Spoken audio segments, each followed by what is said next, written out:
안녕. 한 주 동안 건강하게 잘 지냈습니까? 네. 오늘 받은 사진이에요. 덕유산에 놀러 라고 그랬는데 갈 수는 없고 사진을 받아보니 예전에도 덕유산에 눈 왔을 때 몇 번 갔었거든요.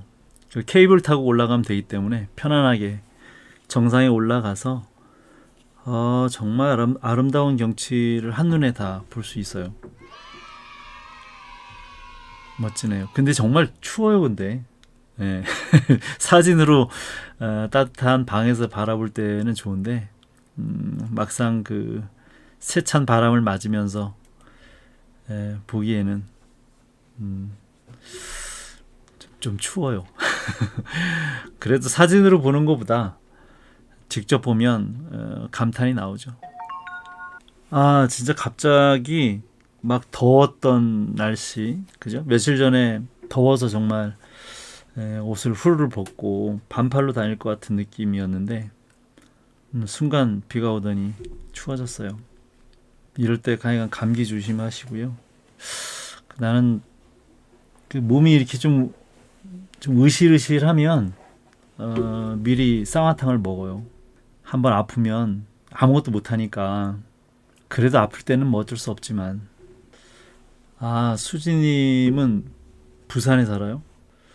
부산에서는 정말 1년에 뭐 한두 번 눈 보기 어렵지 않나요?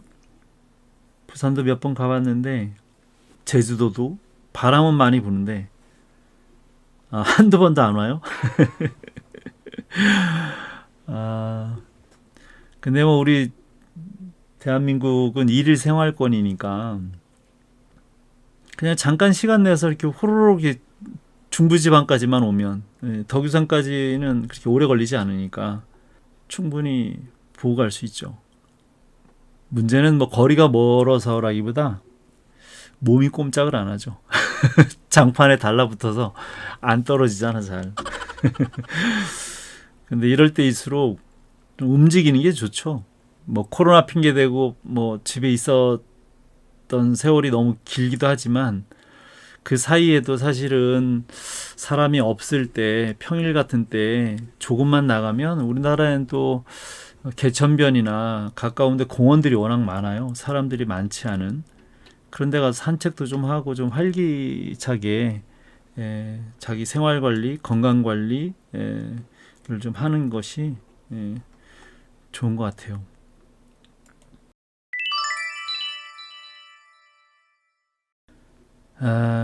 내가 이제 그 회사를 운영하다 보니까 그래서 팩복기에 오는 친구들을 위해서 내가 막 시간을 내서 그걸 연구를 특별히 할 만한 시간도 별로 없고 그러다 보니 매주 올 때마다 사실은 좀 약간의 울렁증이 좀 있어요.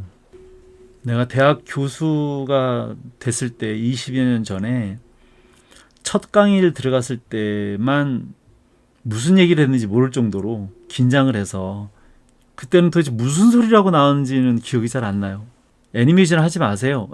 그랬던 기억만 있어요. 뭐 요즘도 늘 첫 수업 들어가면 애니메이션 하지 마세요. 이렇게 얘기를 먼저 하는데 어쨌든 근데 매주 지금 1년 넘게 비공개까지 따지면 작년 7월에 시작했으니까 1년 하고도 지금 한 3, 4개월째인데 공개 방송만 1월 달에 했으니까 지금 1년이 거의 다 돼가죠. 이제 다음 달이면 꼬박 1년인데. 근데 여지없이 강의를 시작하기 전에 자꾸 울렁증이 좀 있어요. 전혀 다른 데서는 한 번도 그러지 않거든요. 근데 그 이유가 내가 일방적으로 강의를 하면 준비가 되어 있으니까 상관이 없는데 이거는 여러분들이 무엇을 그림을 올렸을지에 대해서 예측이 어렵잖아요. 그리고 누가 올지, 그림을 올릴지, 안 올릴지. 그러면 도대체 무슨 얘기를 해야 되지? 아무런 준비가 안 돼 있다 보니까 뭐 준비를 안 하고 들어온 내 탓이긴 한데 그렇게 이 팩포키를 위해서 막 그렇게 수업 준비라고 들어올 정도의 여력이 안 돼요. 아까도 우리 수지님이 댓글을 잘 써주세요. 뭐 항상 잘 보고 있어요. 뭐 이렇게 쓰기도 하고 다른 친구들도 늘 느끼는 건데 긴 영상임에도 편집이 너무 깔끔해서 보기가 좋아요. 감사히 보겠습니다. 설교수 오늘은 공개 강의를 들을 수 있을 것 같습니다. 질 좋은 수업과 주옥 같은 한마디 한마디가 큰 도움이 됩니다. 교수님께 감사 또 감사하고 있습니다. 제가 다 감사하죠, 사실은. 설 교수님 강의 보면서 가르치는 사람들은 그림을 이런 식으로 보는구나 하면서 많이 알아가는 것 같아요. 너무 보물 같은 영상입니다. 감사합니다. 또 수지님이 영상이 또 새롭게 업로드되고 있네요. 다 잘 보고 있어요. 그림에 대한 연구 열심히 하면서 그려봐야겠어요. 정리치님도 학교 다닐 때 저렇게 살았었는데 이거는 아마 내가 처절하게 살았던 그 과거에 애니메이션 할 때 그 생활 방식을 좀 이야기했던 아마도 거기에서 다른 것 같은데 저만큼 그렇게 처절하게 사셨나요? 쉽지 않은데. 그래서 아까 수지님이 올린 거에다가 내가 너무 편집이 너무 어렵다 사실 그렇게 썼어요. 말을 막 뭐 준비를 하고 하는 게 아니다 보니까 마구 떠벌려 놓고 나서 그 다음에 이제 편집을 잘해서 올리려니까 너무 힘든 거예요. 리치님 조금 전에 정리치님 욕하고 있었는데 그래서 영상에 교수님의 노력이 묻어납니다. 영상 보는 건 후다닥 지나가지만 편집은 정말 힘들죠. 크크크. 예. 정말 힘들어요. 편집하는데 너무 시간이 오래 걸리더라고요. 그 전에 한 이틀이면 됐던 게 밀도 있는 이야기를 한 것에 대해서 자료를 찾아서 정말 객관적으로 편집을 해서 이해를 시켜주려다 보니 편집이 진짜 오래 걸리더라고요. 재미있게 편집은 못하더라도 쉽게 이해가 될 정도까지는 좀 편집을 해보려고 했더니 일주일 동안 뭐 다른 일을 못할 정도로 편집에만 좀 너무 매달리고 있어요. 그래서 내가 왜 이러고 있나 라고 생각을 해봤어요. 그랬더니 그래도 교수다 보니까 너무 무책임하게 막 떠드는 것처럼 그렇게 보이면 안 될 것 같아서 비록 준비 없이 그냥 그 순간순간 이야기를 하는 거지만 그렇다고 해서 뭐 말도 안 되는 이야기를 떠버리거나 그럴 수 없어서 공중 자료들을 찾아가지고 내가 왜 그렇게 생각하고 있었는지에 대해서 정리를 하다 보니까 오래 걸려요. 또 이제 모르는 친구들을 위해서 좀 더 이해를 돕기 위해서 사진 자료를 또 첨부하고 뭐 하려다 보니 그게 이제 일이 된 셈이 됐어요. 그래서 하여간 여러 가지로 결론은 준비되지 않은 상태에서 먼저 여러분들이 어떻게 그림을 올리는지 그것을 보고 거기에 순간적으로 판단해서 이야기한 것에 대해서 뒷수습을 해가면서 공증을 한다고 해야 되나? 아니면 확인 사살? 어쨌든 이해에 도움을 줄 수 있는 자료들을 찾아서 편집을 하려니까 상당히 오래 걸리고요. 예전에는 그냥 통편집해서 올리고 그랬었어요. 처음에 2시간 막 그때는 또 3시간씩 했었잖아요. 근데 이제 너무 불편하다고 그래서 대부분 이제 10분에서 뭐 15분 사이로 좀 끊어보려고 지금 나누다 보니까 그게 또 오래 걸려요. 미리 보기 디자인도 또 해야 되고 또 들어가서 보면 뭐 그 안에 목차도 차례도 이렇게 써서 무슨 이야기를 했는지를 정리를 또 하고 거기에 또 관련된 링크들을 또 달아놓고 그러거든요. 그러니까 이게 완전히 무슨 논문 쓰는 것도 아니고 너무 힘들어요. 그래서 계속 이렇게 해야 되나 고민 중이에요. 하지만 어쨌든 여러분들을 위해서 좋은 자료로 좋은 정보를 전달해 주려고 애는 써보고 있어요. 근데 이제 또 스케줄이 바빠지거나 그러면 아마도 좀 또 못할 수도 있고. 내가 살았던 방식은 정말 처절한 삶이었는데 지금 이제 한참 오랜 세월이 지나서 웃으면서 이야기를 하는 거지만 정말 고등학교 2학년 때쯤 집을 나와서 결혼하기 전까지 계속 타지에서 집 없이 이리저리 전전하면서 살면서 그림을 그리고 그랬어요. 그렇게 처절하게 지내면서도 막 돈을 막 벌어야겠다 이런 생각을 단 한 번도 해본 적이 없는 것 같아요. 묘하게 그냥 계속 그림을 그리는 게 즐거웠고 재밌었고 그냥 행복했고 굶어도 그냥 그림을 그리고 있었던 것 같아요. 그냥 막연히 무슨 대책을 세우거나 뭐 이런 생각을 해봤던 기억이 없어요. 그러다 우연하게 이제 애니메이션을 하게 돼서 이제 돈을 벌게 되기도 했지만 그렇다고 또 막 돈을 막 미친 듯이 벌려고 했던 적도 없고 너무 재밌었어요. 배우는 것 자체가. 그래서 그냥 돈 생각 없이 그냥 라면 먹어가면서 계속 배우다 보니 어느 순간 감독이 되었던 기억만 있어요. 보통 그렇잖아요. 어디 하나에 이게 몰입되어 있으면 시간이 어떻게 가는지 잘 모르잖아요. 바쁘고 막 정신없이 살다 보면 내가 하루 숨을 쉬었나 또 모를 정도로 그래서 너무 열심히 살았다라는 기억은 있는데 내 청춘이 어디로 갔지? 그런 생각을 지금 많이 하고 있죠. 요즘도 뭘 좀 하려고 하니까 1년이 또 지났어요. 그죠? 지금 좀 지나면 또 한 해가 또 가는데 늘 그렇게 살아요. 그래서 아 정말 계속 이렇게 살아도 되나?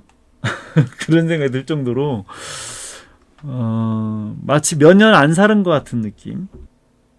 그냥 아쉽다라고 말하기에는 좀 지난 세월들이 좀 너무 어이없다. 왜 이렇게 시간이 빨리 가는지에 대한 황당함, 뭐 그런 것들이 더 큰 것 같아요. 아쉬움보다는 좀 어이없음, 황당함.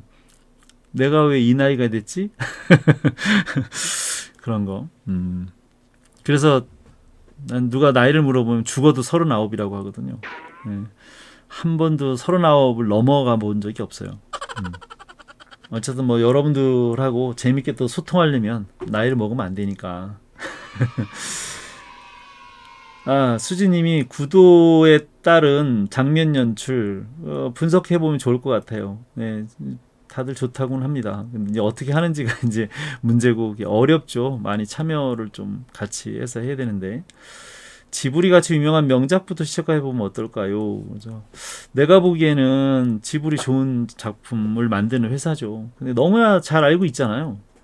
여러분들이 너무도 찾아보지 않고 너무나 정보가 없는 다른 오히려 제3의 또는 뭐 유럽이나 미국이나 좋은 작품을 만드는 사람도 너무 많은데 우리 한국에 있는 젊은 만화 애니메이션을 하겠다는 친구들은 너무 일본에 매몰돼 있는 것 같아서 늘 가슴이 아프다라는 얘기를 내가 매번 하거든요. 나는 오히려 좀 더 다양한 편식을 하지 말고 다양한 음식을 좀 먹고 다양한 문화를 좀 즐기고 그래야 좀 건강해지지 않겠나? 라는 생각을 좀 하고 있어요.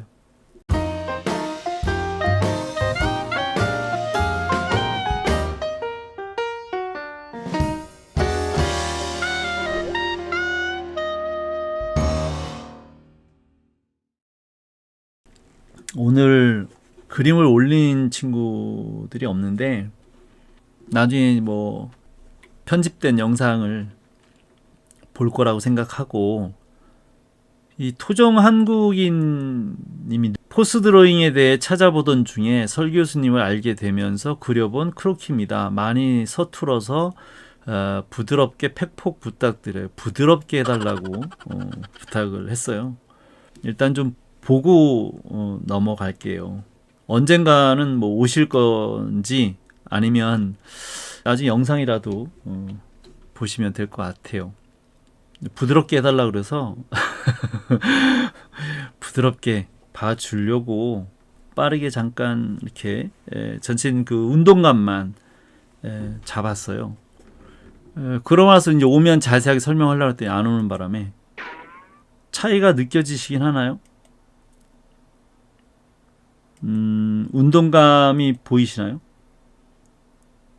그래서 하나씩 이렇게 대입을 시켜놓지 않고 무더기로 사진과 그림을 놓다 보니까 확대를 하기가 조금 그래요. 그러면 또 다른 그림이 또 안 보여서 이렇게 전체적인 운동감을 먼저 균형과 운동감을 먼저 잡고 그 다음에 이제 덩어리를 잡고 그 다음에 이제 디테일한 이제 근육을 그리고 건물을 짓는 것처럼 기틀을 먼저 잡고 기둥을 세우고 그 다음에 벽돌을 쌓고 그러고 이제 더 디테일한 머리카락이나 옷주름 이런 것들은 이제 마치 인테리어를 하듯이 그 다음에 이제 벽지를 바르거나 그렇게 해야 되는 게 맞다라고 난 생각을 해요. 그래서 정말 잘 그리는 친구들도 그 그리는 과정을 지키지 않아서 그림이 다 부서지거나 균형이 흐트러지거나 운동감이 살아나지 않고 생동감이 없는 그냥 죽어있는 그냥 모양만 있는 그림이 되는 경우가 많거든요. 그렇게 많이 다른 것 같지 않은데도 느낌이 달라요? 사실은 느낌만의 문제는 아니고요. 많이 달라요. 전체 흐름만 잡아놔서 그렇지만 어마어마한 차이가 있어요. 그러니까 지금 이 토종항구님이 잘 그려놨어요. 그리기는.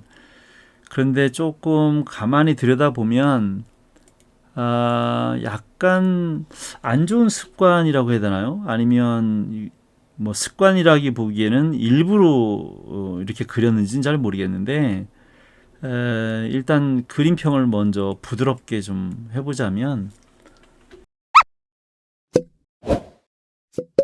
내가 보기에는 일단 그림을 껍데기를 그리고 있다라는 거예요. 이렇게 타고 다니면서 이렇게 완벽한 껍데기죠. 이렇게 껍데기를 그려놓고 이제 칸만 나눠놓은 것 같은 느낌이 들어요.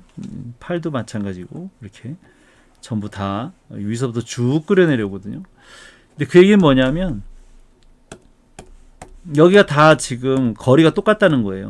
그냥 다리미질 해놓은 것처럼. 근데 뭐 누구나 다 여러분들의 그림들은 대부분 그렇게 그리고 있어서 뭐 놀라운 일도 아니지만 나는 좀 안타깝다는 얘기를 하죠. 어쩜 그렇게 전국에 있는 많은 친구들이 다 똑같은 그림을 그리고 똑같은 문제를 가지고 있고 똑같은 어떤 현상을 계속 바로잡지 못하고 있는 것 같아서 그런 게 좀 안타깝다. 그래서 크게 봤다라고 하기에는 그 다음에 볼 때 이렇게 껍데기를 보는 거예요. 덩어리를 봤다고 하기에는 뭔가 입체감이 느껴지지 않고요. 그러니까 이런 가슴 같은 경우도 사실은 입체적인 여러분들이 좋아하는 박스로 설명을 하자면 이런 박스가 돼야 되는 거잖아요. 그죠? 이렇게. 그러니까 거리가 멀어져 가야 되는 거죠. 멀어져 가야 되는 거임에도 불구하고 입체감이 느껴지지 않고 거리가 다 똑같아 보이는 거죠. 다 거리가 다 똑같아 보이는. 여기도 지금 다 거리가 같아 보이잖아요. 측면으로 있는 포즈라고 하지만 그리고 간단하게 러프하게 그린 거라고 하지만 덩어리감이 느껴지지 않고 그냥 외형만 따라 그려서 칸 나누기를 해놓은 것 같은 느낌이 든다는 거예요. 이것도 이제 빠르게 그리다 보니까 좀 그럴 수 있죠. 그리고 이제 크게 본다고 지금 이렇게 근선인 것 같아요. 그죠? 그 다음에 이제 세부적으로 이렇게 나눠서 그렸는데, 그 긋는 선들이 덩어리를 인지하고 그리는 게 아니라 그냥 그 면적 나누는 것 같은 느낌이 든다는 거예요. 면적을 나누는 덩어리로 인지가 되는 게 아니고 여기에 이런 가슴의 복부에 대한 허벅지에 대한 이런 면적들을 나눈 것처럼 보인다. 근데 이거는 더구나 좀 이상해요. 이게 일부러 이렇게 한 건지 모르겠는데 좀 안 좋은 이렇게 휘어가는 걸 그린다고는 하는 것 같은데 이런 습관은 좀 이해가 좀 되지 않아요. 그래서 지금 그린 것들이 칸을 나눠놨지만 입체로 보이는 게 아니라 그냥 면적 나누기를 한 것처럼 보인다. 그런 얘기죠. 입체로 보이지 않고 그냥 여기에 그냥 가슴, 복부, 허벅지 이렇게 그냥 면적을 나누는 것 같은 느낌? 이라는 거. 여기에다가 머리를 그리고 여기다 팔을 그릴 거야. 여기에 가슴은 여기쯤 있을 거고 라고 생각되는 거예요. 그래서 빠르게 그려서 뭐 그럴 수도 있지만 그리는 작법 자체가 잘못되다 보니까 입체감이 생기지 않는 거죠. 그러니까 단선으로 몇 개 선을 쓰더라도 운동감이나 균형이나 덩어리를 잡아낼 수 있는데 근데 그게 이제 쉽지 않아요. 입체를 이해하려면 해부학을 알아야 하는데 해부학 공부 없이 크로키를 하면 외형만 따라 그리는 현상이 생기는 듯해요. 그렇죠? 당연히 해부학을 해야 되는 게 당연한데 해부학을 공부하더라도 뼈와 근육을 그냥 외우거나 뼈와 근육 자체를 그리는 거에 집중을 하면 그 포즈가 가지고 있는 전체의 운동감을 살려내기가 어려워요. 이제 그게 문제인 거죠. 그래서 움직이는 방향, 목표 또는 그 앵글, 원근 여러 가지를 고려해서 그 운동감의 흐름을 크게 먼저 잡고 그래야 이제 머리의 크기에 비해서 비율이 얼마나인지 또 그 머리를 기준으로 쓰러지지 않고 있다는 것은 균형이 맞다라는 거거든요. 근데 운동감이 이제 심한 경우에 균형이 안 맞는 것들도 있어요. 그거는 이제 일시적으로 움직이는 거를 순간 사진으로 촬영했을 때 그런 거죠. 그러니까 여기 있는 사진 중에 지속적으로 계속 저렇게 하고 있을 수 있는 포즈가 있고 그럴 수 없는 포즈들이 있잖아요. 그래서 지금 이 포즈, 여기 발레하는 포즈, 격투기 하는 포즈, 발레하는 포즈 이런 것들은 지속적으로 저렇게 서 있을 수는 없지만 움직이는 동작에서만큼은 상당히 멋진 그 흐름과 균형을 가지고는 있어요. 저렇게 서 있을 수는 없지만 사진에서만 가능한 포즈겠죠. 근데 어쨌든 크로키는 또는 이제 애니메이션은 움직이는 그림을 그리는 거기 때문에 이 순간 사진으로 찍은 저것도 어떤 때는 머리로 그거를 기억하고 그려낼 수 있는 것이 바람직하죠. 그래서 그 움직이는 그 순간을 그릴지라도 그 흐름이 자연스럽게 인체의 비율, 흐름, 덩어리 이런 것들을 좀 맞게 그려야 하는데 그렇게 하려면 오래 걸려요. 그래서 지금 토종 한국인님이 못했다의 문제가 아니라 이제 그리는 방식을 좀 더 배우시면 더 좋은 그림을 그릴 수 있겠다라는 이야기를 하고 싶어서 그런 거예요. 그리고 내가 여러분들이 그림을 얼마나 그렸는지, 그러니까 나이나 학년이 얼마나 되는지 사실 잘 모르잖아요. 그래서 그걸 이제 가끔 물어보죠. 왜냐하면 만약에 이 그림을 초등학생이 그렸다면 어마어마하게 잘 그린 거예요. 거의 뭐 이 정도면 천부적으로 재능을 타고난 수준일 거고요. 뭐 만약에 이제 현장에서 일을 하는 사람이라고 하면 조금 더 많은 노력을 좀 하셔야 될 거라고 이야기할 것 같아요. 그러니까 똑같은 결과물을 보고도 그 전제 누가 어느 정도의 경력을 가지고 그림을 그렸는지에 따라서 피드백을 좀 다르게 해야 되지 않겠어요? 그러니까 문제는 똑같더라도 초등학생한테 가리키는 것과 대학생한테 가리키는 건 달라야 된다라고 난 생각해서 늘 똑같이 피드백을 할 수 없기 때문에 그때그때의 그 개인적으로 그 학생의 수준에 맞춰서 또 무엇을 할 것이냐에 따라서도 다 다를 수 있어요. 그림을 다 똑같이 그릴 수는 없잖아요. 그죠? 그러니까 회화를 할 것이냐, 그러니까 동양화, 서양화, 조각적으로 뭐 할 것이냐, 일러스트를 할 것이냐, 또는 정말 리얼한 뭐 게임 캐릭터를 할 것이냐, 아니면 만화나 애니메이션 연출을 할 것이냐, 본인이 어떤 목표를 위해서 그림을 배우는지에 따라서도 또 다 피드백을 좀 달리 해야 되는데, 어쨌든 지금은 당사자가 없어요.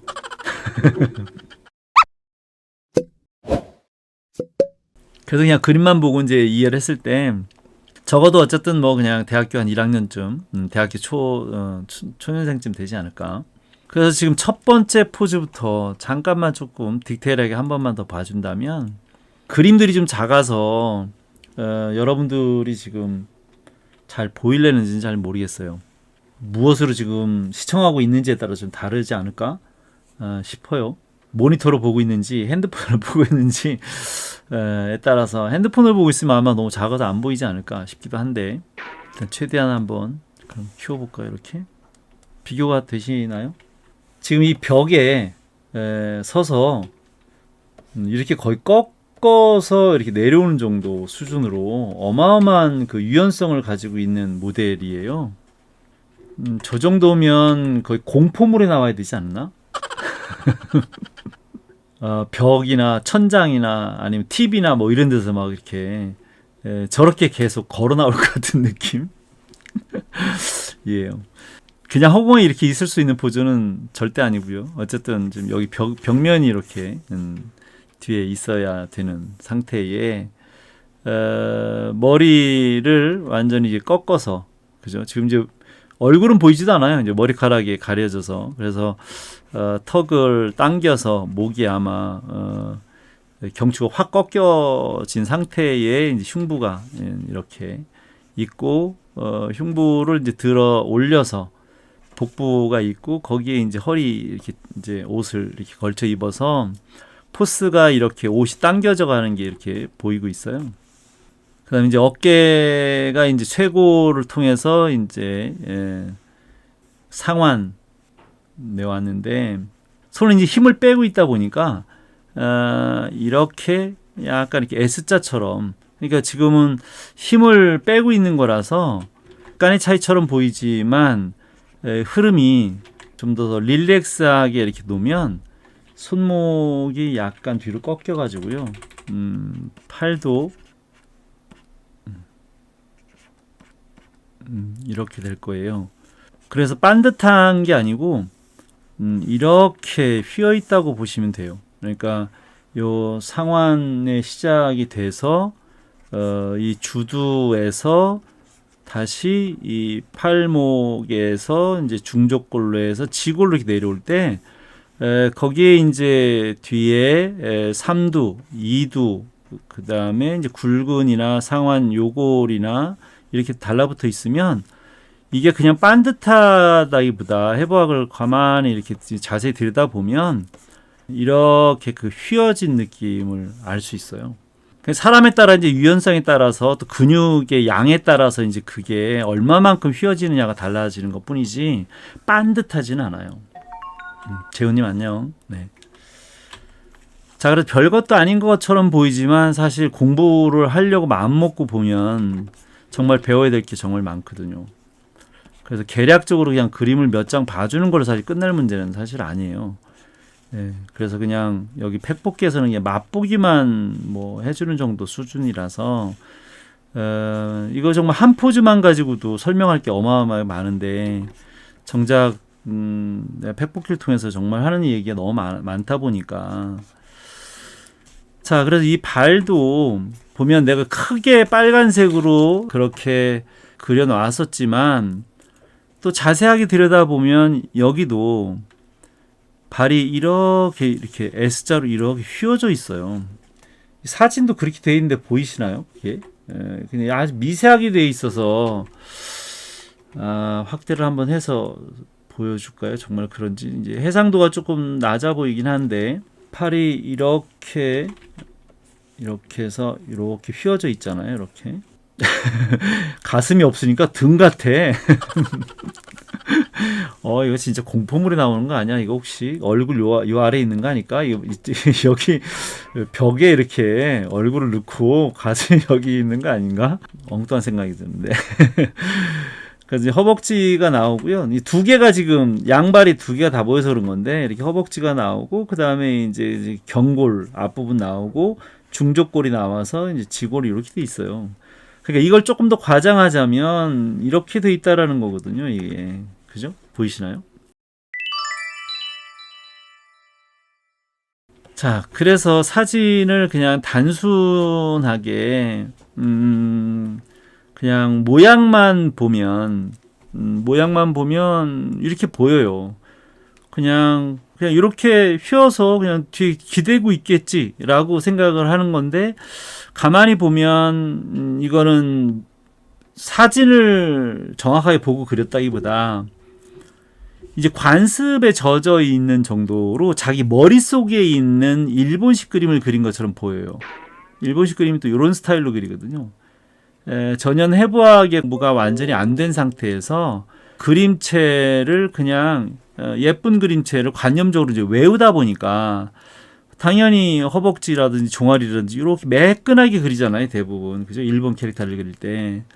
그러다 보니까 이제 그 본질을 정확하게 인지가 안 된 상태에서 계속 예쁜 그림을 따라 그리다 보니까 토종 한국인님도 좀 그런 경향이 좀 있는 것 같아요. 근데 닉네임이 토종 한국인이에요.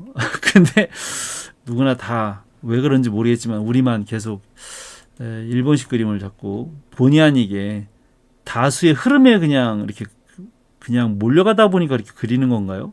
뭔가 그림이 좀 서로 다 달라야 되는데 사람마다 개성이 다르고 재능이 다르고 특징이 다르니까 나는 엄연히 누가 그려도 다 그림이 달라야 될 텐데 다 똑같은 그림을 그리는 게 난 정말 신기해요. 그런 현상을 보기가 드물거든요.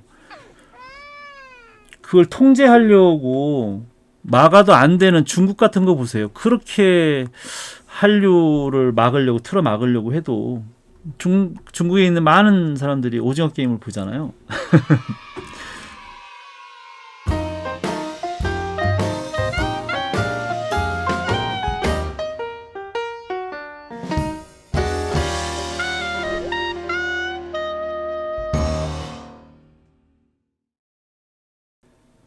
아, 장례식님 생방은 처음이세요?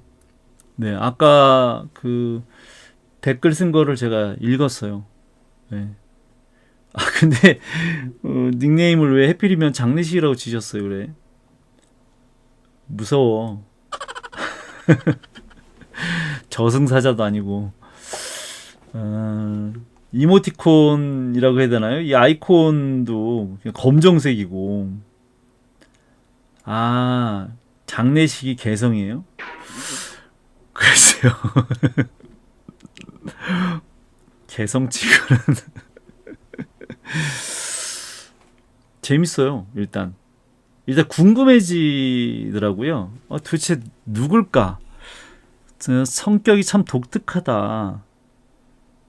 아, 저런 존재감을 가지고 있으면 수진님 말 맞다나 존재감이 확실하네요. 그러니까 야, 저 정도의 존재감을 가지고 있다면 상당히 재미있거나 능력이 출중하거나 뭐 다양한 장점들을 좀 가지고 계신 분 아닐까 이런 생각이 좀 들었어요. 그러니까 자주 오셔서 재밌게 해주세요. 좋은 말도 많이 해주시고.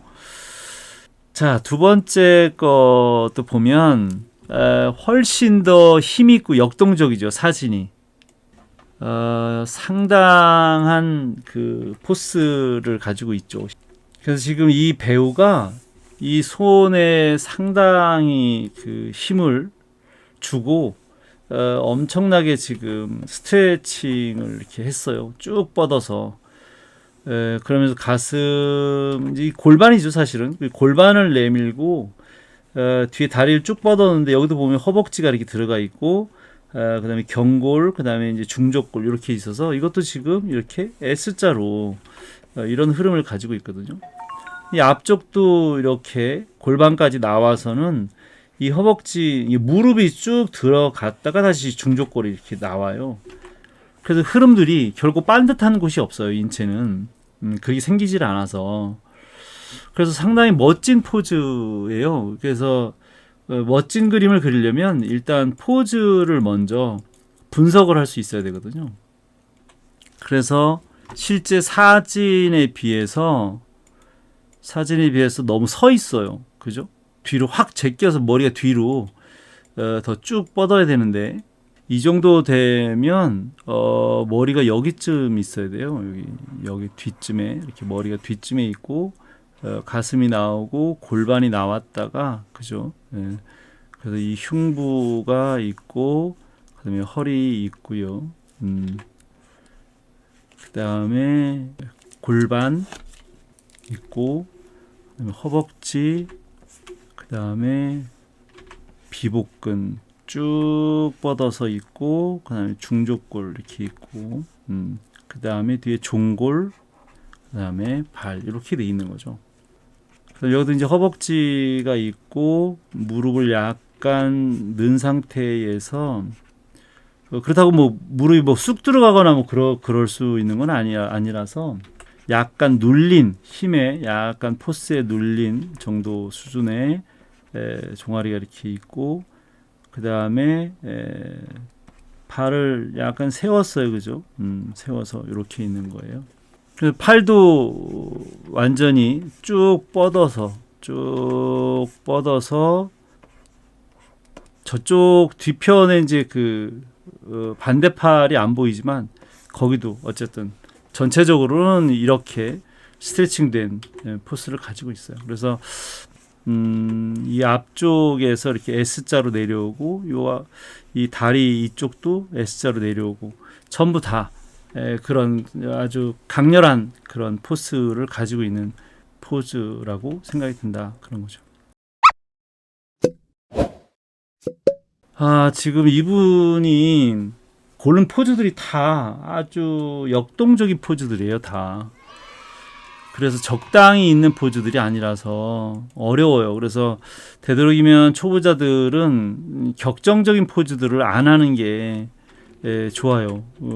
그 힘만 들고 이해하기가 학습에는 별로 도움이 되지 않는데 다만 그래도 내가 뭐 가끔 뭐 그리는 거는 괜찮다라고 이제 학생들한테 얘기하는 건 뭐냐면 그림이 어떤 때는 뭐 그리고 싶은 걸 그리는 거지 그걸 뭐 그려라 마라 그러기도 좀 그렇잖아요. 가끔 뭐 빌 땡기면 그리고 싶을 때 그리는 거지. 느낌이 와서 그리고 싶어서 그리는 거는 뭐 괜찮아요. 근데 이제 공부를 하는 차원에서 만약에 체계적으로 좀 더 학습을 하려면 처음에는 누드 입상서부터 근데 입상은 입상이지만 좀 더 운동감이 너무 심하게 이 격정적인 상태의 그런 그림들을 그리면 일단 해부학 공부가 안 된 상태에서 보면 다 이상해 보여요. 그러니까 제대로 그릴 수가 없어. 그러니까 그냥 한번 그려봤다라고 하는 뭐 재미, 그냥 추억 남기기, 뭐 그런 정도로는 어떨지 모르겠는데 썩 그렇게 도움이 되지 않아요.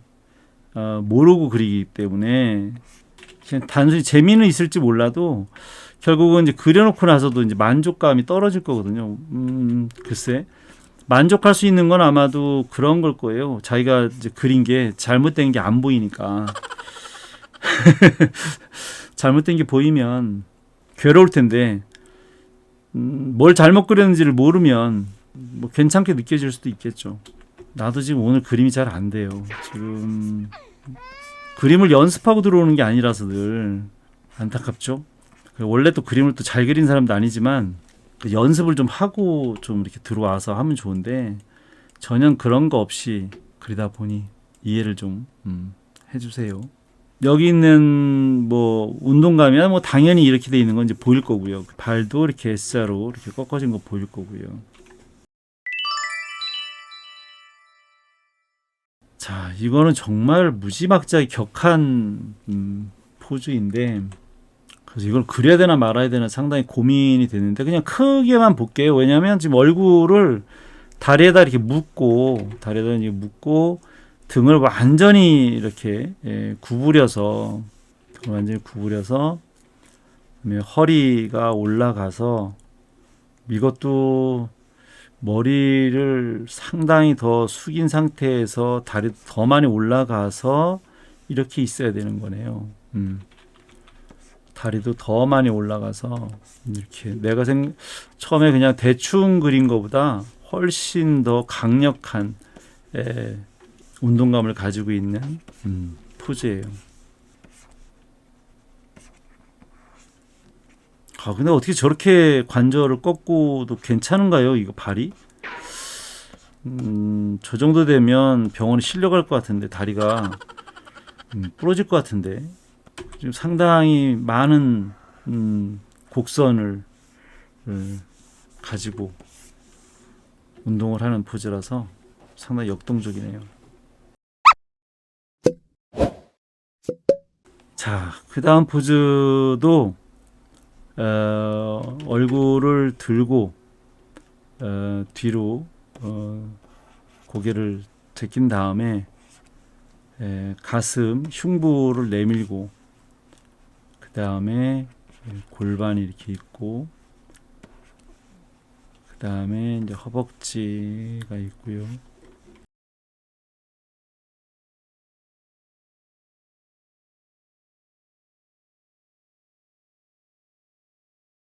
여기서도 이제 비복근이 올라와서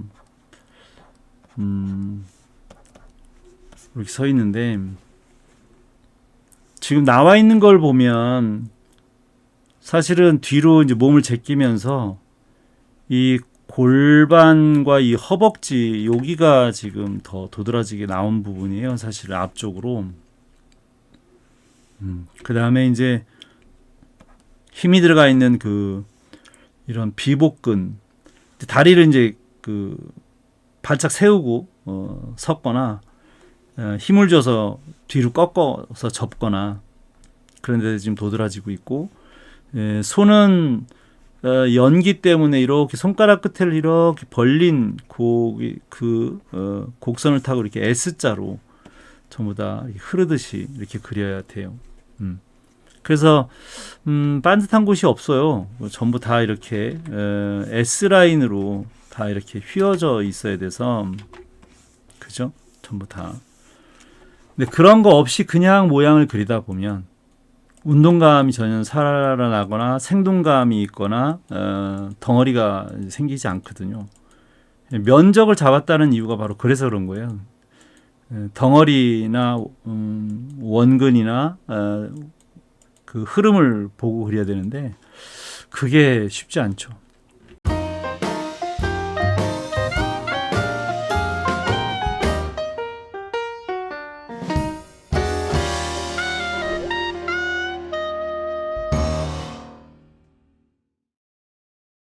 다 마찬가지예요. 근데 이 포스를 어디다 주느냐에 대한 문제인데 이거 같은 경우는 가슴을 좀 내밀고요. 골반을 뒤로 뺐어요. 골반이 뒤쪽으로 물러나서 목이 낫질 않아가지고 의사 선생님이 만성이 돼서 평생 갈 수도 있다고. 참 진짜 너무 낫지 않고 오래 가는 것 같습니다. 그랬더니 원래 그게 그래요. 그러면서 만성이 될 수도 있다고 그러는데 진짜 할 말이 없더라고요.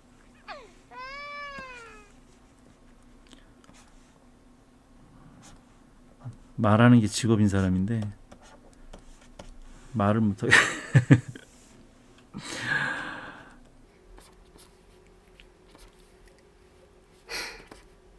정말 괴롭거든요. 말 좀만 하면 막 목이 너무 아파서 평소에 잠을 그리고 잘 자고 싶죠.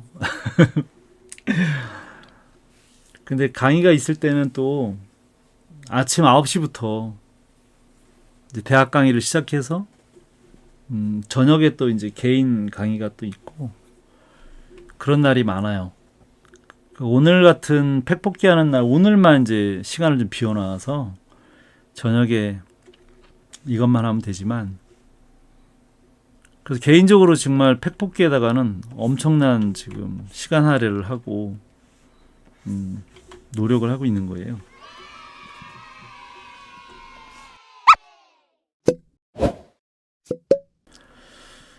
근데 다른 날은 대부분 하루 종일 떠들어야 되기 때문에 한번 고장 나니까 낫질 않네요. 여러분들도 건강 관리 좀 잘 하시고요.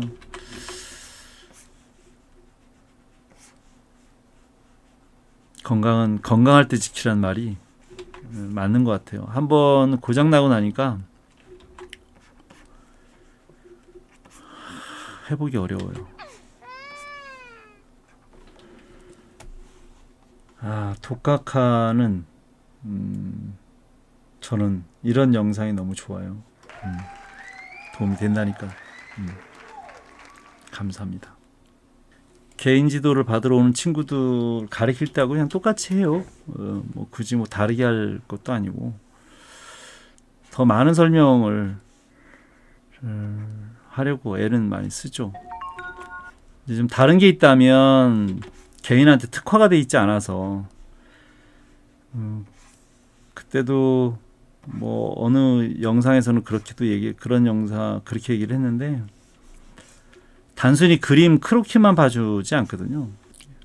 그렇잖아요. 그 병원에 가면 사람마다 어디가 아픈지 질병의 원인이나 아픈 곳이 다 달라요. 증상에도 다 다르고 다 똑같지 않아요. 그림도 다 똑같은 문제를 갖고 있지 않아요. 대체적으로 비슷한 문제를 갖고 있지만 그거는 정말 똑같은 일본식 그림을 그리는 거는 정말 뭐 국민병 같으니까 어쩔 수 없이 코로나 같다고 생각이 드는 정도지만 나머지 가만히 들여다보면 개인적으로 정말 잘하는 장점도 많고요.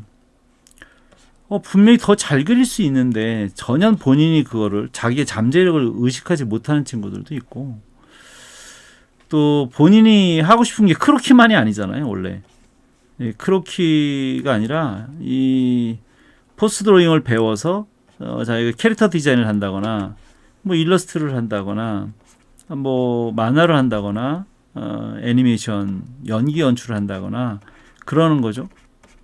결국은 포스 드로잉은 기초예요, 기초. 그러니까 누구나 다 죽을 때까지 그림을 그리는 사람이라면 죽을 때까지 그림을 그려야 되는 아주 기본적인 거고요. 근데 그것만 평생 할 수 없잖아. 또 그것만 배운다고 크로키만 잘한다고 취업이 되는 것도 아니고 졸업 작품을 할 수 있는 것도 아니고 연출을 할 수 있는 것도 아니고 뭐 그러다 보니까 개인적으로 오면 제일 먼저 하는 건 그 사람이 그 학생이 어떠한 장단점을 가지고 있고 어떠한 그 잠재력을 가지고 있고 무엇을 하고 싶어 하고 하는지 결국은 병원에서 그 정밀 검사를 하듯이 진단을 먼저 해요. 그래서 꽤 오랫동안 대화를 하죠. 그리고 계속 해요. 계속.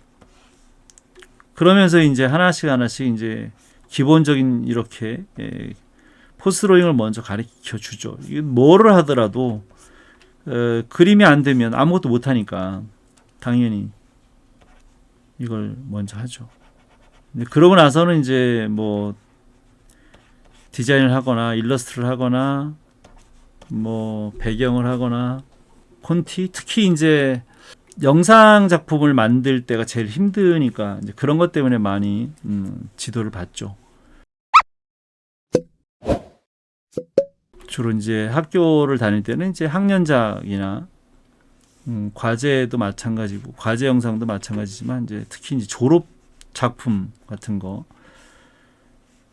그건 이제 기술만 있다고 되는 건 아니라서 여러 가지 연출이나 미학이나 조형이나 이게 다 포함이 되는데 그게 한순간에 다 배워서 올라갈 수 있는 게 아니잖아요. 뭐 4학년 됐다고 그거 다 배우나요? 한 번도 들어본 적도 없는 친구들도 꽤 많거든요.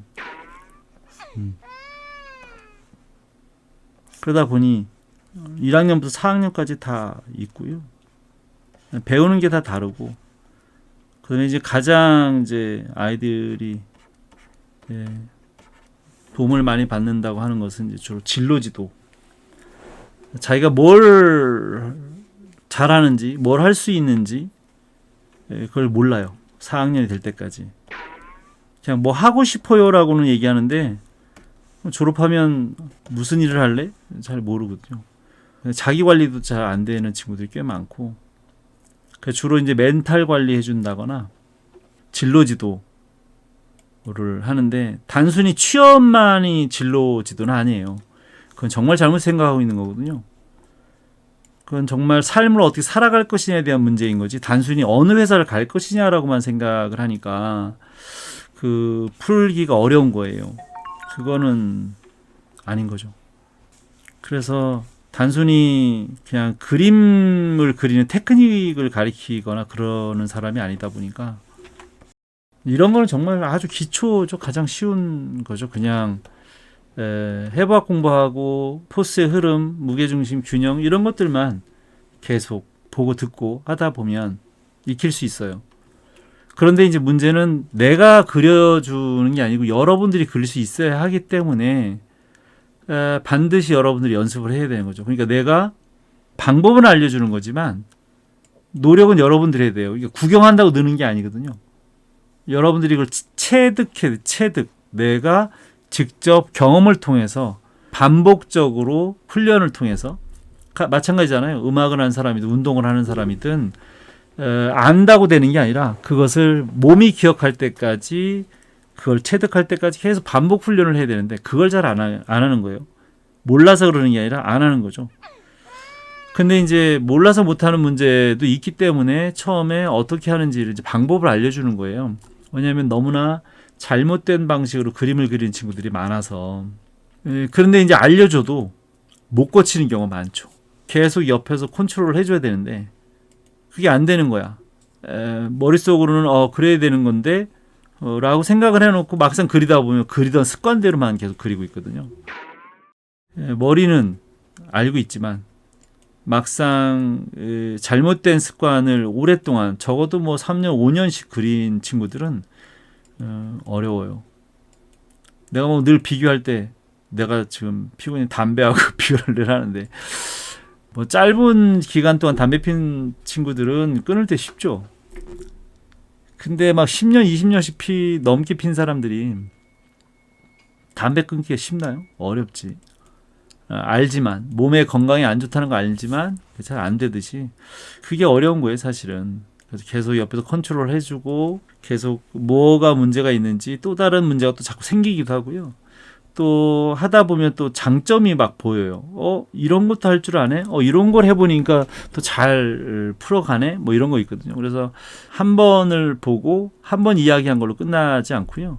계속 문제가 생기거나 계속 해결 방안이 생기거나 새로운 팔로가 찾아지거나 이렇게 해서, 그래서 자기만의 어떤 방향을 찾아서 그림을 그리게 되는 경우도 많고, 그 다음에 열심히 하고 싶은데 몸이 말이 안 되는 친구도 있잖아요. 뭐 아주 귀차니즘에 극치를 달린다거나, 또 생각과 실천하고 너무 괴리가 큰 사람들이 많아서 이제 그런 멘탈 관리도 해주고, 그 다음에 자기가 뭘 해야 되는지에 대한 목표나 방향성을 잘 찾지 못할 때 계속 진로를 모색해주고 정보를 주죠. 특히 이제 정보를 제일 많이 주죠. 경험을 해본 적이 없고 정보를 얻을 데가 없다 보니까, 책에 나오는 게 아니다 보니까 이런 계통에 이런 데 가서 일을 할 때는 뭐 이러이러한 정보가 있다, 여러 가지 좀 참고해봐라, 또는 내가 직접 경험한 것은 이야기를 해주거나 이건 이렇다, 책에 나오지 않는 실무 경험 노하우 같은 것도 알려주고, 뭐 주로 그렇게.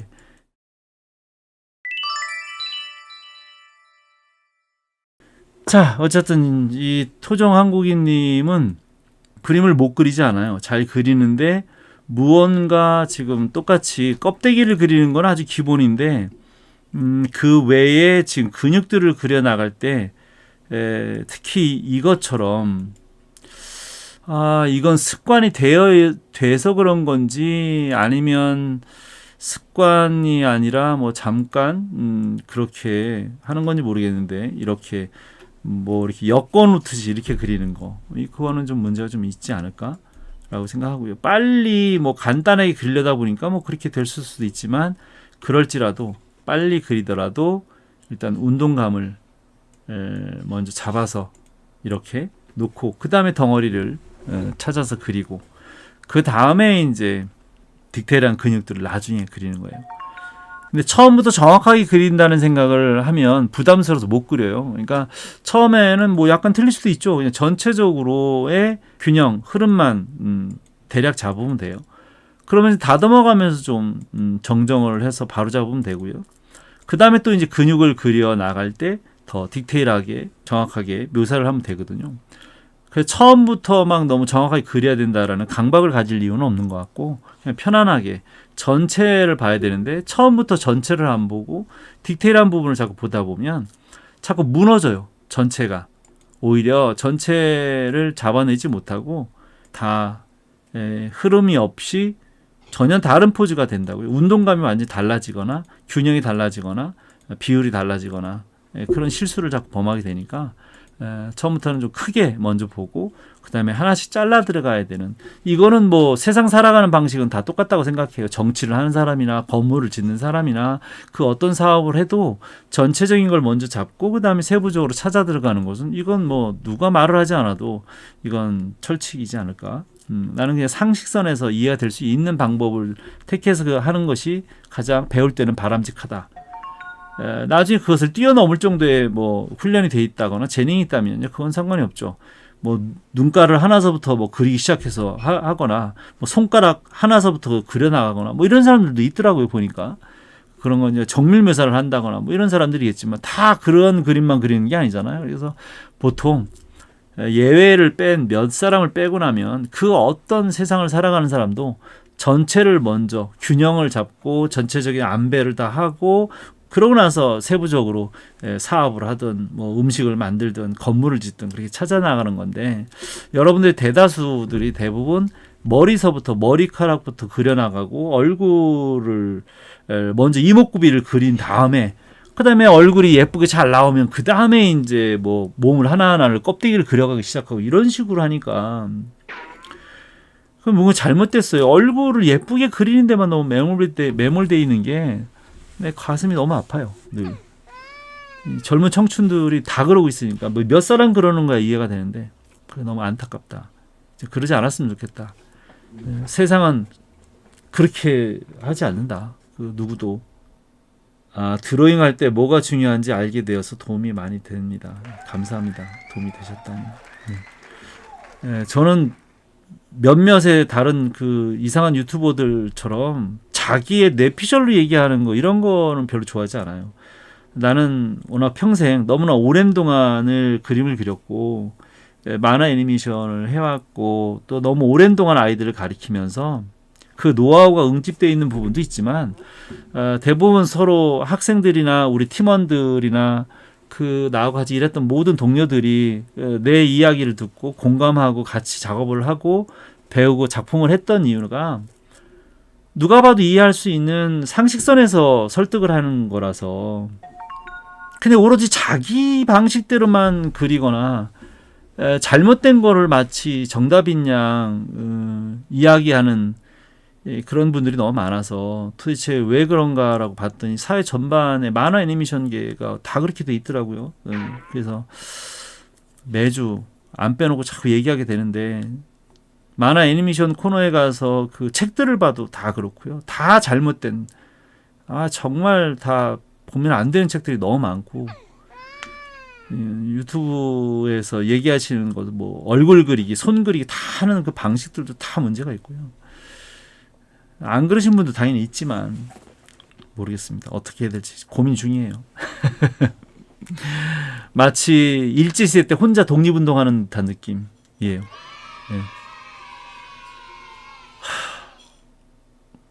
광복을 되찾아야 되는데.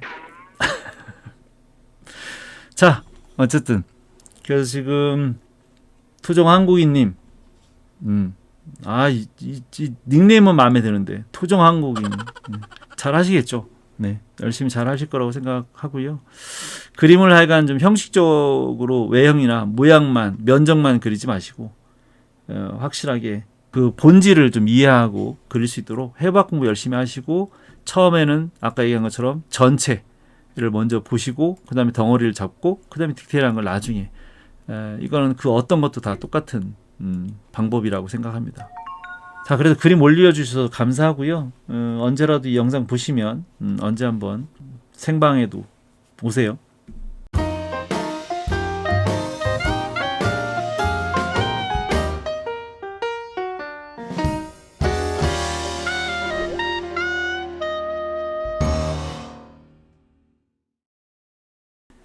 자, 지금 이제 얼마 안 남았어요. 또 뭐 얘기하다 보니 독립운동 비유가 적절합니까?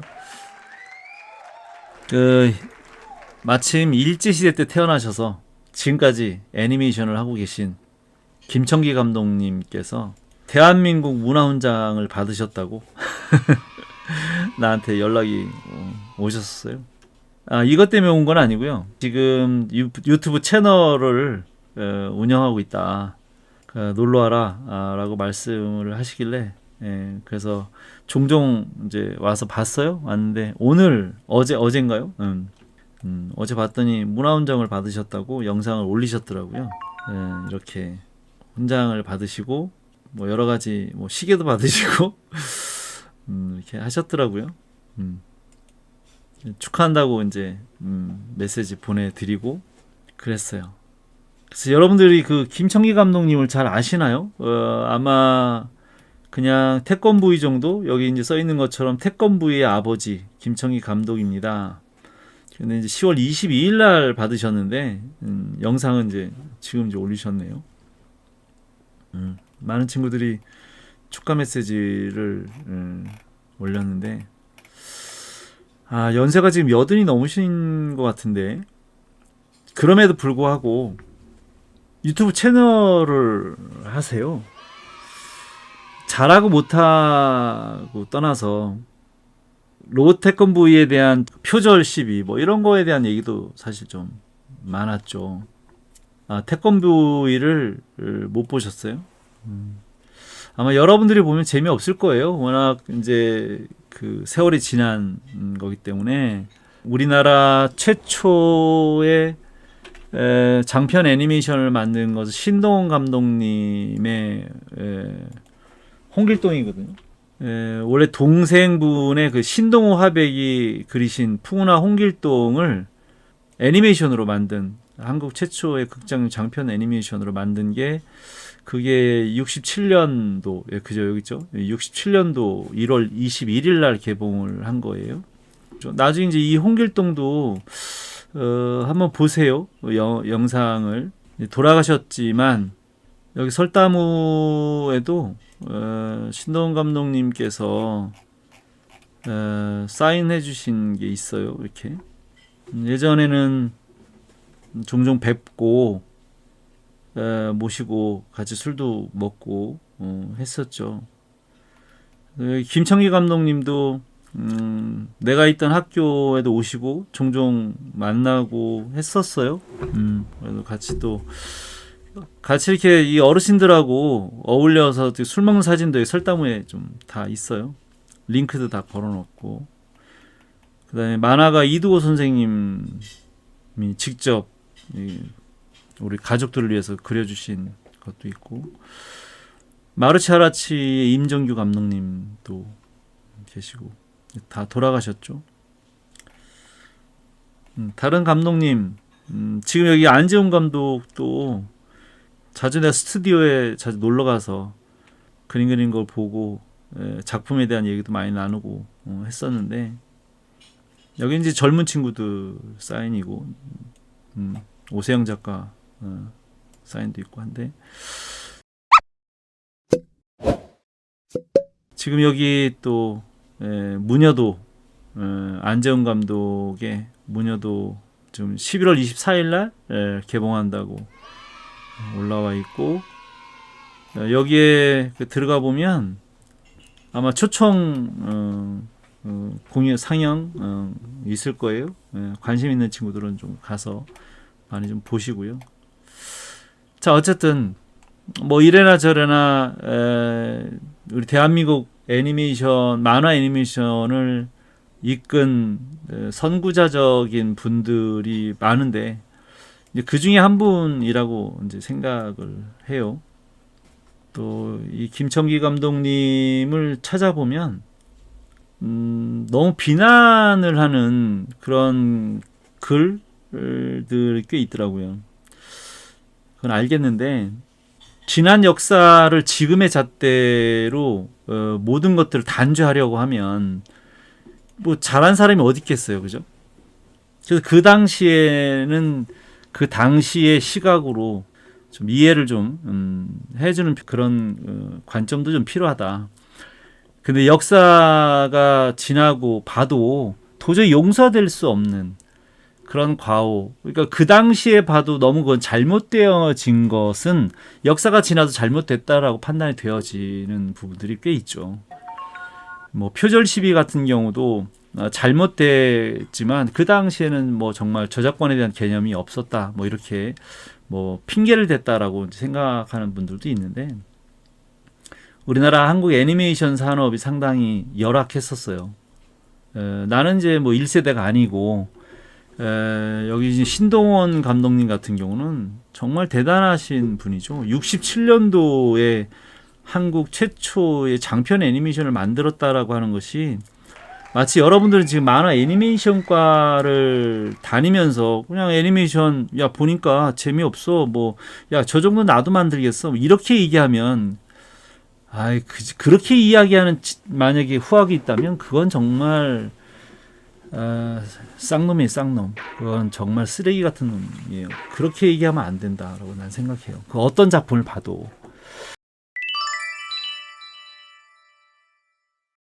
내가 왜 이렇게까지 이야기하냐면 정말 그렇게 이야기하는 아이들이 좀 있었어요.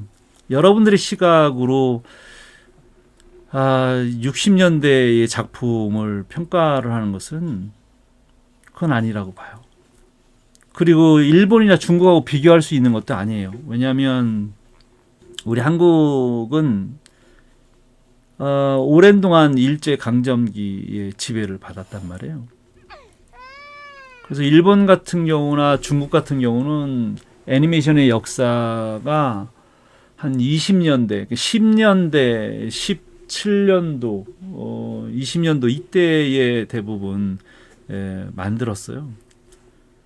근데 우리는 그때 일제 치하에 있었던 때잖아요. 그래서 일본 사람들한테 이제 애니메이션을 배웠죠. 그래서 우리나라의 뭐 최초의 애니메이션이라고 이야기하면 대부분 개꿈을 많이 얘기해요. 개꿈. 이제 한국 애니메이션 기원이라고 나오는데 이 개꿈이 36년도인가 만들어진 건데 여기도 이제 나오네요.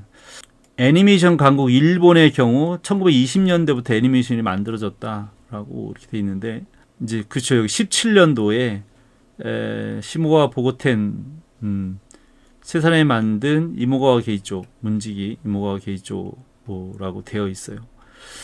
중국도 비슷하게 시작을 했어요. 장편도 40년도, 30년대, 40년대 때 이미 만들었고요. 근데 우리나라는 해방이 45년도였어요. 해방이. 그러니까 우리나라 독자적으로 만들 수 있는 여력이 안 됐다고 보는 거죠, 사실은. 그런데 또 다른 기록에 보면 이 개꿈이 제작비와 기술 부족의 문제인 듯 싶지만 흔적조차 찾을 수가 없다. 그러니까 분명히 만들고 있다라는 기사예요, 이건. 신문 기사가 만들고 있다라는 기사로 나온 건데 그게 이제 일제 치하 때인 거죠. 순수하게 우리의 기술로 만들고 있었다. 뭐 이런 거예요. 근데 이거 말고도 또 찾아보면 그 진품 명품에 애니메이션 자료가 공개가 됐었단 말이에요. 여기 이제 사진은 지금 여기는 없는데 지가다비는 장화예요, 장화. 작업화 신발인데 월성이라고 하는 그 이름을 가진 지가다비예요. 작업화라고요. 근데 거기에 시나리오에는 총독부와 제작을 허가한 검인이 찍혀 있고 애니메이션 필름 길이까지 명시되어 있어서 당시 애니메이션이 제작되었다는 증거가 있다. 그러니까 필름의 길이가 있다라는 것은 이건 만들어봐야 하는 거거든요. 대략적인 뭐 2, 3분 정도 뭐 이렇게 아니라 완벽하게 프레임 수가 적혀져 있어요. 그래서 이제 그게 33년도인 거고요. 아까 개꿈은 원래 36년도 기록인데 아마 그 잘못 쓰신 것 같아요. 여기 있잖아요. 36년도에 조선일보가 기사화한 게 이제 개꿈인 거고요. 그거보다 더 일찍 33년도에 애니메이션을 만들었다. 그 극장용 애니메이션, 이게 광고니까 옛날에 광고는 TV가 없었으니까 당연히 극장에서만 상영할 수 있었잖아요. 그래서 극장용 애니메이션 광고 시나리오가 그때 진품 명품이 나왔었어요.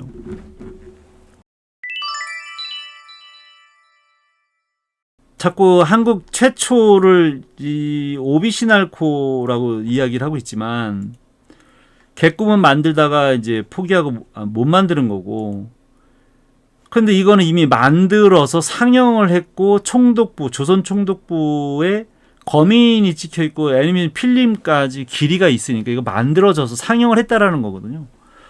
그러니까 우리도 이미 33년도에 애니메이션을 만들 수 있었다.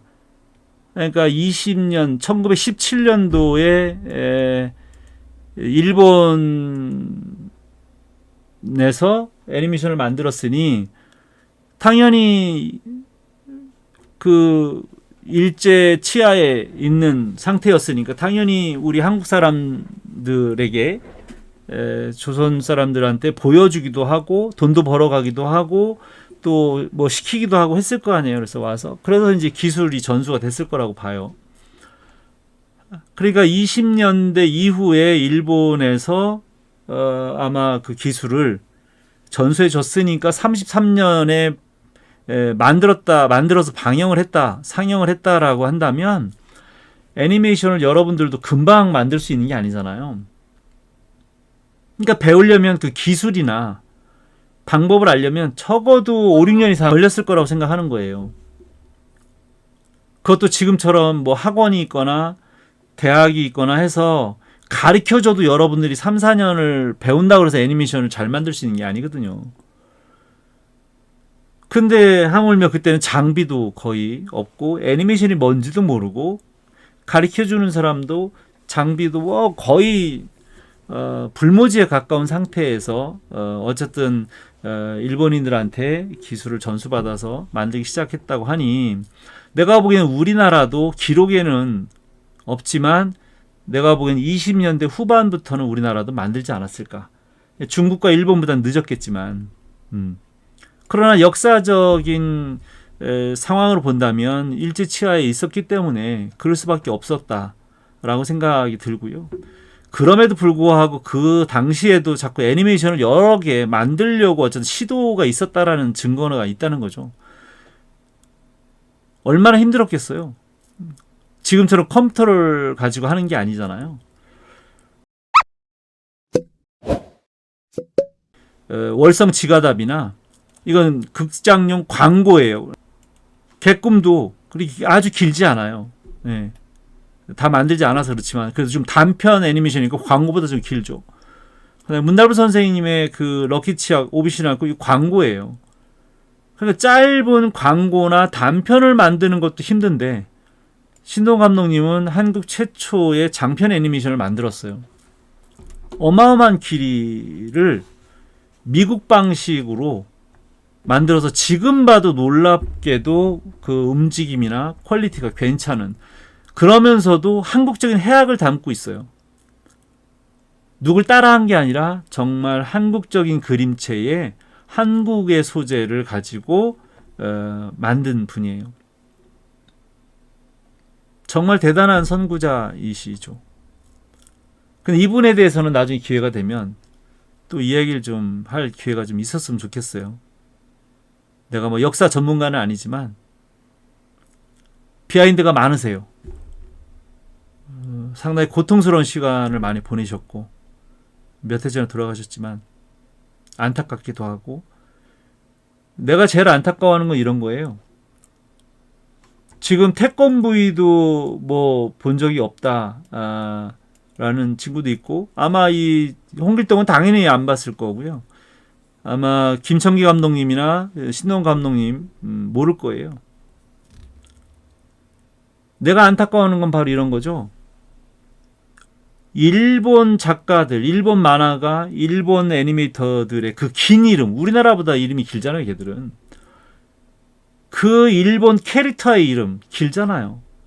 그 많은 캐릭터의 이름과 작가들의 이름은 다 외우면서 우리 한국 만화 애니메이션의 작가들, 감독들의 이름들은 그리고 작품들은 거의 본 적이 없다는 거예요, 우리 아이들이. 나는 그게 통탄할 일이라고 생각하는 거죠. 그게 너무도 가슴이 아픈 거예요. 그러면서 선배들의 우리 만화 애니메이션계를 불모지에서 만들고 지켜온 사람들한테 욕할 자격이 있을까에 대해서 한 번쯤은 생각을 해볼 필요가 있다라고 생각하는 거죠. 정말 여러분들이 일부의 어떤 그런 치부나 잘못된 또는 부족한 몰랐던 여러 가지 어떤 이유에서든 간에 그 하나하나의 그것만을 가지고 비난할 수 있을까?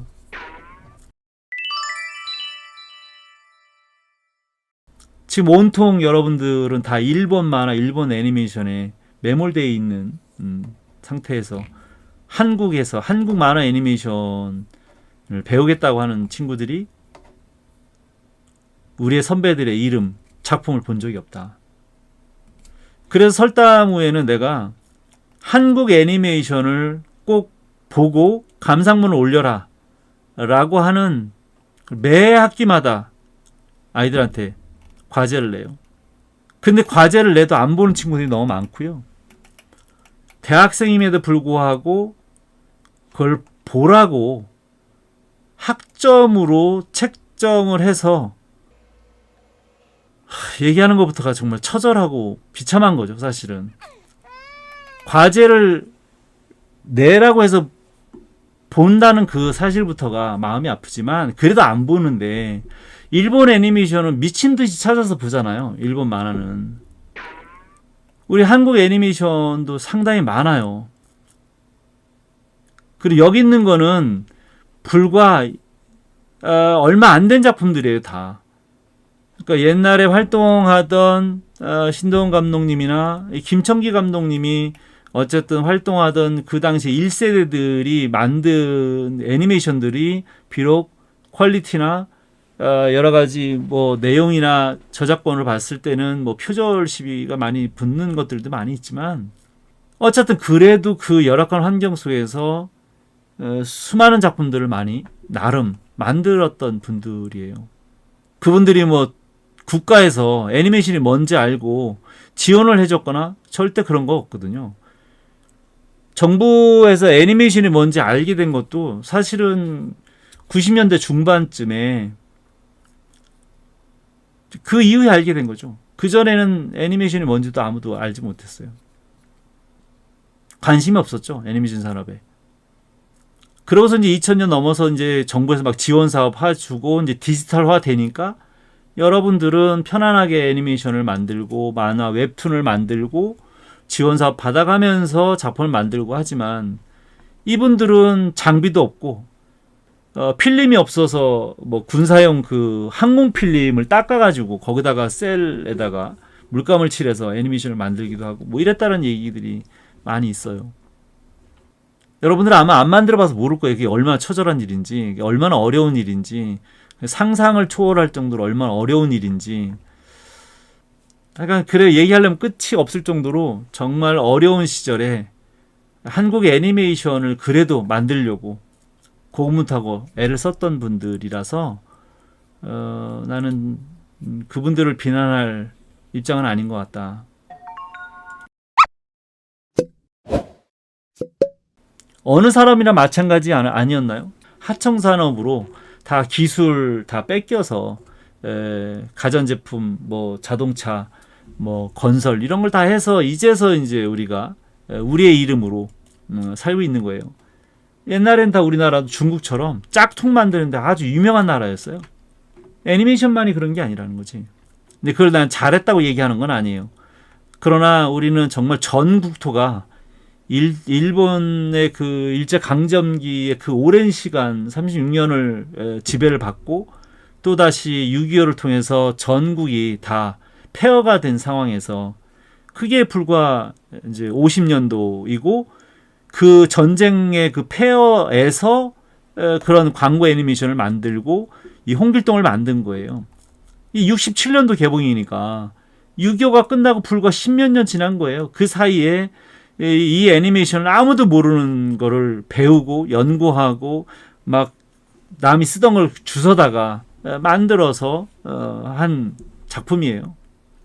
그 폐허에서 먹고 살기가 정말 힘들었던 당시거든요. 60년대면. 그 사실만으로 만들었다는 사실만으로도 충분히 존경하고 존중해야만 한다라고 난 생각을 하는 거죠.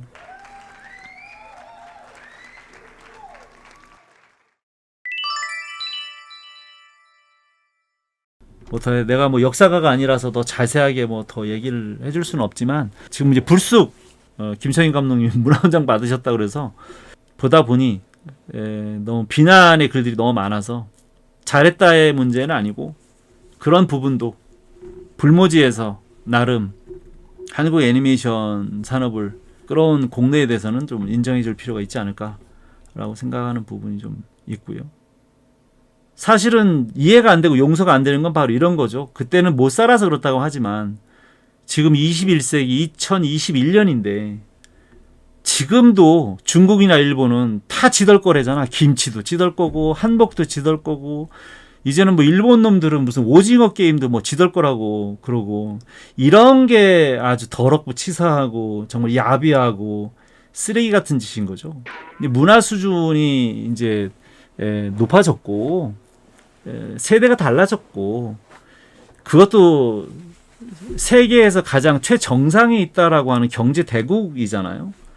그런 나라에서 우리나라의 이 작은 나라를 그렇게 여태까지 역사적으로 짓밟고도 지금까지도 뭐든지 잘 맞는 게 있으면 다 자기들 거라고 우기는 그런 것들을 비난해야 되는 거죠. 근데 그런 일본을 비난하기보다 그런 일본을 무분별하게 무조건 추종하고 좋아하고 다른 거 아까도 얘기한 것처럼 우리 한국 만화 애니메이션의 선배들의 작품이나 이름은 모르면서 일본 만화 애니메이션에 나오는 캐릭터의 그 긴 이름들은 그 다 안다는 것 자체가 마치 그런 거잖아요. 그 연예인들의 생일은 뭘 했는지 다 알면서 부모님 생일이나 부모님의 이름도 하나 쓸 줄 모르는 아이들이 많다라는 그런 게 이제 마음이 좀 아프다 이런 건데. 그러니까 뭐 이런 얘기 또 많이 하면 꼰대 같아서 그죠? 꼰대를 증명하는 듯한 멘트 같긴 한데 누군가는 얘기를 한번 해줘야 되지 않을까 싶어서 좀 이야기를 좀 했습니다. 자, 어쨌든 잘한 건 잘한 거고 잘못한 건 잘못한 거고 서로 존중하고 이해할 수 있는 좀 시각도 좀 가졌으면 좋겠다라는 생각입니다. 오늘 이제 축하할 수 있는 대한민국 문화훈장을 받으신 김성희 감독님 얘기를 하다가 불쑥 또 한국 애니메이션 역사 얘기를 하게 돼서 미안하고요. 자, 어쨌든 또 한 주 건강하게 잘 보내시고 오늘도 좋은 꿈 꾸시면서 편안한 밤 보내십시오. 다음 주에 또 밝은 모습으로 만나도록 하겠습니다. 감사합니다. 안녕.